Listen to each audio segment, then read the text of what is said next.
কি করবেন টাকা দিয়ে? যদি কবর নিয়ে যেতে পারেন, আখেরাতে কাজে লাগে, তাহলে তো একটা ব্যাপার ছিল। তা তো পারবেন না। আপনি বলবেন না পারলে কি হয়েছে, ছেলে মেয়ে খাবে, ছেলে মেয়ে ভোগ করবে নিশ্চিত।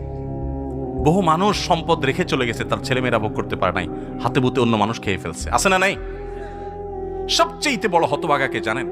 আল্লাহর জমিনে সবচেয়ে বড় দুর্ভাগা, সবচেয়ে বড় বেয়াকুব এবং নির্বোধ মানুষ হলো সে, যে যাদের জন্য চুরি করবে তারাও সে দায় নিবে না। কিয়ামতের দিন ছেলে আয়সা বলবে না, আব্বা চুরিদারি ডাকাতি 2 নম্বরই যা করছেন, ঘুষ সুদ যা খাইছেন আমাদের জন্যই তো খাইছেন, আল্লাহ আমার আব্বারা জাহান্নামে দিয়ে না, আমাদের নিয়ে যান।